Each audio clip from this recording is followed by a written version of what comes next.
we're with Vanessa Robledo, CEO of Mi Sueño Winery in Napa, but really CEO of all wine country in one way or another. For the past 20 years, you've been in the wine industry, and you've been a CEO at least 2 times? I was president once and CEO twice. I mean, how is it that your career is such that you always gravitate right to the top of the game? Well, I began working in the wine industry as a little girl. Yeah. So my first job was working in the vineyards in my family's, along with my 7 brothers and my sister. So all 9 children started in the family vineyards, and then worked my way up with wanting to really learn about the business through my father. And your father founded Robledo Family Winery. Yes, my parents founded together. Yeah. Did you know that this would be your life, or was it just something that you were going to do for a while as part of the family? I did not know it was my life, but as a daughter of immigrants, you take on a lot of responsibility at a young age, and so at that time, all I wanted to do was help my family. And both of my parents, my dad speaks English but with an accent, and he was always embarrassed about it, so he'd take me along so I can translate for him. Interesting. And so that's how I learned about the business. And why you out of all the 9 kids? Because I always wanted to be like my dad, and I'd kind of follow him around, and I'd offer to do it, and my siblings were kind of shy, and they didn't like doing that, so he would just say, "Okay, Vanessa, let's go. Let's go to this business meeting and that business meeting," and that's kind of how I got started. And so it's not just the wine industry, but it's business and the protocols of business itself that you sort of got steeped in at an early age. Yes. Yeah. Yeah, it's something that I feel I've always loved. Yeah. I remember seeing my dad coming home with his briefcase and saying, "That's what I want. That's what I want to be able to do." And also just being good with numbers. Yeah. You know, I've always been good with numbers, and also just knowing that for some people like my family who've worked very hard from the bottom up, there's no option for failure for us. I mean, we started with nothing, and we wanted to grow into something, into a business that would thrive, where we would be able to support ourselves. Yeah. And so it was kind of, failure was no option for us. Right. So I always had that in my mind, and making sure that all the decisions that were made were good business decisions for the family. Did you feel that you put a lot of pressure on yourself as a kid in that context? Yeah, I think I grew up very quickly. I've always been very mature, and I think a lot of people don't understand that part of it, and I think it goes back again to being children of immigrants. Right. You really grow, you grow up at a very young age because you take on adult responsibilities. Yeah, there seems to be I'm sure there's social studies about first generation children and how they often are driven towards success because they've seen both worlds. And right. But correct me if I'm wrong, but wasn't your father part of the Preschool movement? My great-grandfather and my grandfather. Right, because there's no way he'd be that old, right? Yeah. Yeah. And so you have a tradition in your family that goes all the way back, right? Yeah. And now you're continuing it.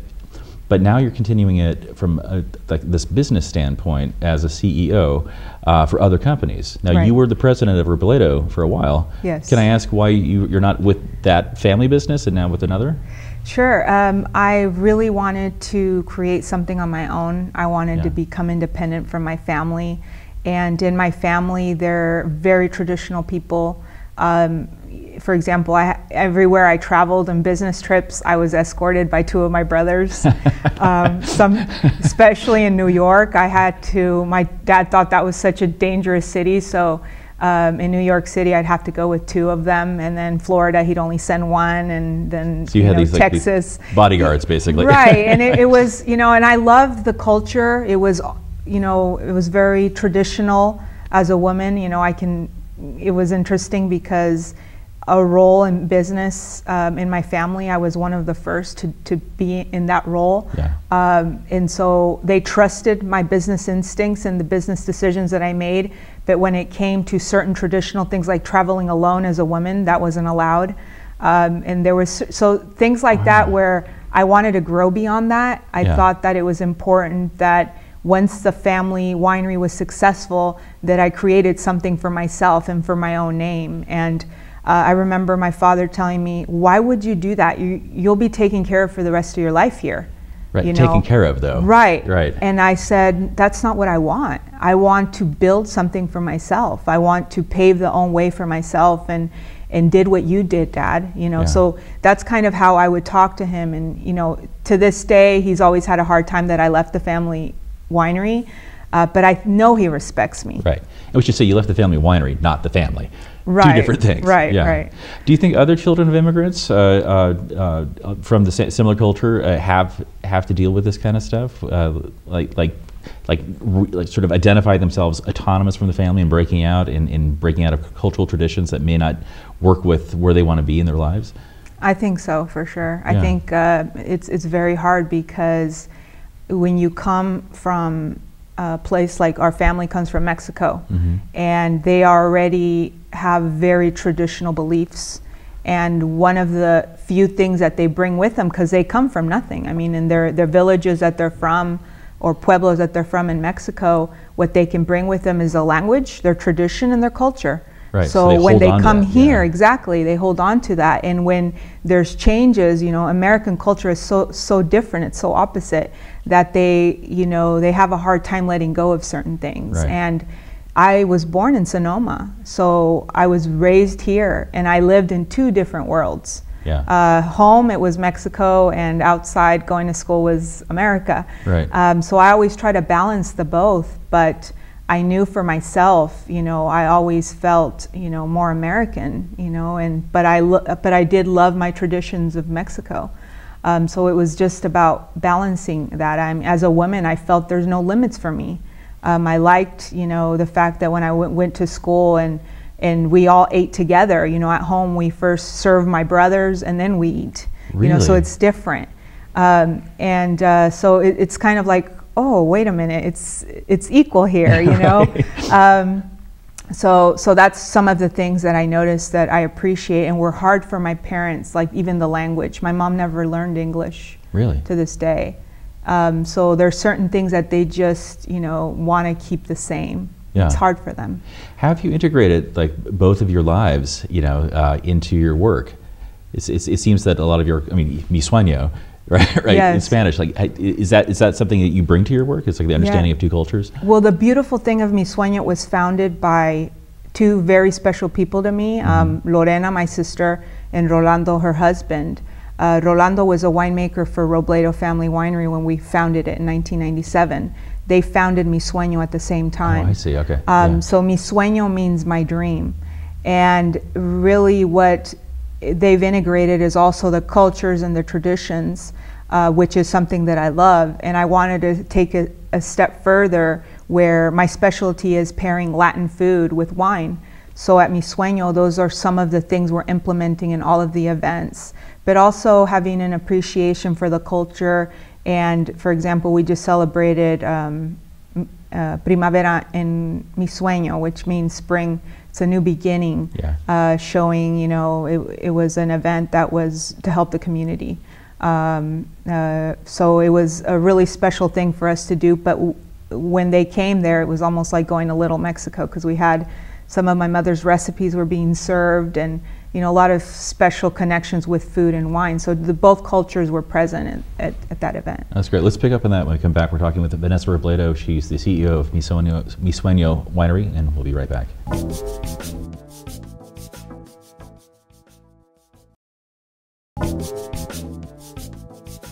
And we're back with Vanessa Robledo. She's the CEO of Mi Sueño Winery in Napa. We're talking about food and wine pairing, and how one of your missions is to pair Latin food with the wine you guys are making.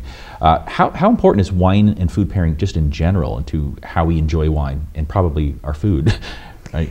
It's an experience. It's if you do it right, it would be an amazing experience. What if you do it wrong? It's just well, it's an okay experience. But for example, I remember when I first started selling wine, and they'd say, "Why are you pairing Latin food with wine? It goes with beer and tequila." But In fact, I knew it didn't. You know, I knew there was more to Latin food, especially sometimes modifying the dishes. So what was it? Was it like a prejudice they had against Latin food and wine? Like wine is a European paired phenomenon? Well, yeah, but they would say it's the spice of the food. It's also the texture of the Latin food that doesn't go with wine. But in reality, if you do it right, the acidity of certain wines like a Sauvignon Blanc or like a Chardonnay balance the spices really beautifully. Yeah. You know, for example, enchilada drenched in tomatillo sauce paired with a Chardonnay.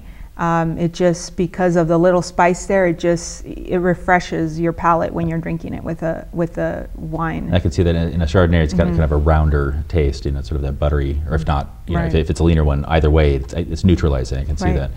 And you see this is a trend that's happening everywhere, like Indian food paired with wine and that kind of thing. Why do you think it took so long for everyone to get over the hump and realize that it's not just beer and tequila? You know. Well, I think it's, you know, it's the culture. They believe, they assume that in Mexico that's what they do. You know, when they go over there, sometimes that's what they certain see. People, what they see. So that's what they're served because they're tourists. Right. So, So, but it doesn't necessarily have to be anything compare with wine, as long as it's about also adapting the flavors in the food to pair with the wine better, or selecting the right wine that's going to go with that food. It's all a balancing act. And so you're taking your mother's recipes and modify them with the wine that your sister and brother-in-law are making, and so it sounds like a perfect match altogether. Yes. Yeah. Yeah, it's really fun. I mean, I love doing that. And what we do is we have kind of an event at my mom's, and she cooks up a storm, and I bring the wine and we pair it, and it's just great. That's great. Have you ever gone to the winemaker though and said, you have to change the wine to better match this particular recipe? Well, the magic thing about wine is that 80% of the quality of wine is in the vineyards. Yeah. So I'd have to talk to Mother Nature. If you weren't doing this, if you weren't pursuing wine, if you'd grown up in a different context, what do you think you'd be doing? I always thought I'd be a lawyer. Really? Yes. I mean, you still could be a lawyer. I still could be, yeah. Do you think about that? Like, I do. I often think about you know, going back to school and becoming a lawyer. I'm just having too much fun. Yeah. It's just your whole career, if not life, has been involved with wine in wine culture. Do you feel you were trapped by that in a way, or do you feel that you're just lucky that way? Yeah, well, I feel very fortunate because in what I do, I honor my ancestors and my family every day.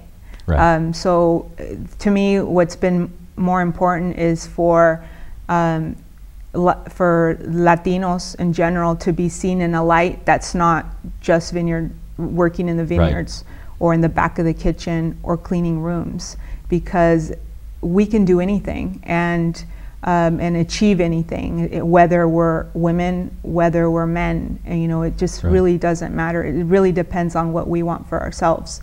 And I think that my ancestors worked really hard to be able to build and open doors for us. Right. And they achieved it, and I'm thankful for them. And I work in the vineyards today because I want still that connection with my ancestors. I never look down on the vineyard work or any of the labor that was done of the reason I'm here. Yeah. You know, I'm always proud of that part of my life. So it keeps me grounded, it keeps me connected to nature, and I love doing the work more than ever. Now that even though it doesn't matter what my title is, that work is the most important work I can possibly do, is the work in the vineyards. Do you feel like you're a role model? I've always wanted to be a good role model for one person in my life that's been, you know, important, which is my daughter. Yeah. But I don't see myself like, oh, you know, but I've heard people tell me that I am. Yeah. So I'm thankful for that. I'm humbled when they tell me that. But for me, it's always been important, like, how can I inspire my daughter to know that as a young woman, she can achieve anything? And I would imagine you're raising her differently than you were raised. Yes. Right. Yes, very differently. But I mean, do you feel like that you are, like, people look to you for as a role model, as somebody who's achieved what you have? And I read in your bio here, you're sort of like the embodiment of the American dream in some ways. That seems like a lot of responsibility. Do you become overwhelmed with people's perceptions of you like that, or is that something you embrace? Yeah, I do embrace who I am. Yeah. I don't have too many people telling me, that, but I have heard it. Yeah. And I respect people's opinions. It's hard for me to feel certain pressure because I grew up with so much pressure. Right. Right. That now it's almost like it's smooth sailing for me, because my whole life I've never not worked. I've worked as a little girl. I just never stopped. Yeah. And so now that when I'm working, I'm in a state of mind where it's a passion, it's a love. It's like not even working. Yeah. So that's Is that the secret of your success? And is that something other people should do? Is find the passion in their work and let that drive them, versus just doing what John does and phoning in the job? Yeah, I think definitely it definitely for me has taken a long time to. It's not something I've always felt. I felt before it was my responsibility and I had to do it. Right. Because people were relying on me to do it, and now I really feel like there's an art to it. Right. And I look on that piece that I love to do, which really involves meeting people. The people that I've met is probably my favorite thing of the wine industry. Yeah. And also working with the land. Those are the two of the most things that I love about the wine industry. Are there people that you turn to as mentors or role models for you that sort of help bring you to this idea of that there is an art to it, and that it isn't just your responsibility, it's just something that you can do as a passion? Yeah, well, my grandfather, he taught me that the vines are connected to us, because he would tell me stories of how the vines were like a woman's body, and how the maturity of the grape was almost like a pregnancy. And by the time bud break to harvest, it's almost 9 months away. Oh, really? So when we bring in the harvest, it's like bringing in, a new child. And then you crush it. And then you crush it. But it's beyond the crushing, because the wine develops and ages, also. So it goes on. And the fact that the wine brings pleasure to so many people, and it's like we were talking about food and wine, it's just such a magical thing. That's how I see it. That's how, for me, that's what it's important. It's, it's the grape growing part of it and how it all evolves in the vineyard, but then you have the winemaking process also. And that's what makes it so special and such a gift every day for me to work in this business. We're talking with Vanessa Robledo. She's the CEO of Mi Sueño Winery. We'll be right back.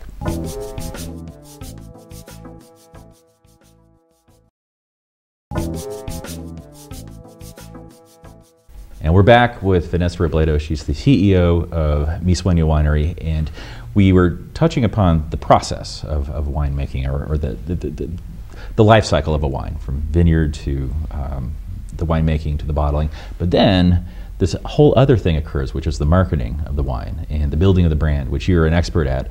How do you make your wines stand out? What is the secret ingredient, besides just you, that makes your brands work? I think a lot of it is connecting the brand with people. For me, it's always been the storytelling of what my family story was. I didn't care who I was in front of. I would always talk about the story, and talk about why it was so special, our family story, and also the humble beginnings, how we started from nothing. Was the angle that I took for building the first wine brand, which is Robledo. And you were keenly aware of that process. I mean, did you study no, branding? I didn't actually. Really? I didn't at the time. Because that story is everywhere. Yeah. Like, everyone knows that story. Yeah. Right. Well, at the beginning, I only did it because I was so proud of my family. So I did it. I would just, whoever would listen, I would tell them the story, Yeah. and they would repeat it. And then we started having people interested in articles, and people wanted to do TV interviews. Yeah, I gotta say, I don't know if our viewers know, you've been everywhere. You've been on national television, you've been in national magazines. I mean, you've really made this work, Mm-hmm. in a very, you really put the spotlight, not just on the family wine, but Sonoma County wines and now Napa wines. But you did this instinctively, it sounds like. Well, at the beginning, I didn't. At the beginning, it was just something that came, what I thought I needed to do is get the story out there. Oh, that's what I mean. Like, you were just telling the story, but right. But when did you bring the art of it into it? Like, when you understood how to manipulate the story and the brand to best effect? Well, and I mean manipulate not in a bad way. I mean, like, like. Yeah. Well, I think it had a mind of its own. Mm-hmm. It evolved on its own. It was just something that, because I was so passionate, and I didn't do it on my own. I mean, I did it with my family. Right. My family also, they contributed their expertise, which is a variation because we're such a huge family. And then my mom coming in with her cooking, Mm-hmm. that was such an important part of the whole development of that brand, was her cooking and the fact that people loved what she was creating. Right. And then we were pairing it with the wines that our family was making. So that was just a very special thing that just elevated the brand very, very quickly. Right. And then you launched a new brand, right, from scratch. Actually, are we talking about the Black Coyote? Yeah. The Black Coyote was already established, Okay. but nobody had heard of it. Okay. So what I did with that brand is the same thing. We really focused on growing the direct-to-consumer side of the brand, and it was 600 cases. We grew it to about 900 cases, but we sold out. That's great. It was a wine that was over $100 a bottle, Cabernet. A Napa Cab at that. Napa Valley Cab. Big deal. Yeah. Yeah. So I went from representing the family winery to a premium high-end brand. Yeah. Which before I had variation of prices. Now I only had one price, and so it was very interesting. And it was when the economy went down 2008. So I basically just started calling a bunch of people. I mean, I was not going to fail. I always wanted to find ways of what I needed to do to make sure that we succeeded in business. And when you're not succeeding in business, you also work with charities. Yeah, I like to do a lot of community service. Where do you find the time? Well, lately it's been challenging because my daughter's going to college. What, really? Yeah. So lately I've kind of pulled away from a lot of it, only because I want to spend all my extra time with her. Yeah. And she's graduating in a couple months. Oh, congrats! Yeah. So that's a big deal for me. And so all my spare time is now focused on her. And then what were you doing with the charities? So the different things, like for example, locally here in Sonoma, I think it was 2011 and 2012. We created a preschool. There was already one that the state had established that they launched, mm-hmm. but we worked to launch another one. And so they had one in the morning and then one in the afternoon. And this is in Sonoma? Sonoma Valley, El Verano Elementary School. Okay. And the purpose for this is that a lot of these kids didn't have money to go to elementary school. So once they started kindergarten, they were so behind. Oh, I see. And most of these kids were Spanish, they didn't speak any English. You mean they didn't have money for preschool before elementary school? They didn't have, they didn't have any money for preschool. Wow, okay. So culturally, there was a shock when they started. And nowadays, you go into a classroom, most of them speak Spanish, so they speak Spanish to each other. Mm-hmm. And so there's a lot of, where they are getting set behind. Versus when I was in school, it was my brother and I, so we picked it up really quick. Right. A lot of things have changed, and we have to be aware of all of the changes that are happening in our school system. And also the fact that you saw these kids evolving from the first time I went to even the second month. They were totally different kids. Right. They were already assimilating into the culture. They were counting. They were saying colors. Their English, you know, they were picking up words in English. So preschool is such a key part of education, you know, especially now with everything that's going on in the school system, where kids are just falling through the cracks and they're just pushing them on through the system. To start in the very beginning of their learning stage is so important. Yeah. So I found it to be very successful. After that, we had local leaders who took it on, and they opened, I think, one other one. So they took that one on, and then another one that they opened, which I thought was remarkable. I mean, we have such a giving community. It's really wonderful to be part of it. That's one thing about Sonoma. Yeah, it's very generous yes. there. Vineyard Worker's Daughter. That was your creation, correct? Yes. Yeah. What was that? So that was a marketing company that I started, and what it was, I consulted for food and wine festivals. Yeah. So I worked for the Charles Schwab Cup Championship here in Sonoma locally. I was hired in East LA meets Napa, a wine tasting, food and wine pairing that they do in LA. And then in Mexico, San Miguel de Allende, they hired me for a festival that they did over there. So it was different. It was like still in food and wine, but I missed like walking the vineyards. I was traveling a lot. I was just working in the office a lot. And so it was different than what I was used to. And now it seems like you're very happy with your work. And I am. Mi Sueño is a wonderful winery. They've created a very successful brand there. And now we're really focusing on direct to consumer. That's great. And what's next for you? Well, I'm still really involved. I work with my mom. Yeah. She has vineyards in Napa and Sonoma, and so I'm very involved with working with her. And I think, you know, once my daughter goes to college, I know that things are going to evolve into something else, but I'm not making any plans until all that happens. But yeah, I'm really excited to just do what I'm doing now with Mi Sueño and my mother's vineyard. It's Maria de la Luz Vineyards. That's great. Well, we're talking with Vanessa Robledo from Mi Sueño. She's the CEO, and thank you so much for spending some time with us here. Come back sometime. Sure, thank you. Yeah, good to see you. Thank you.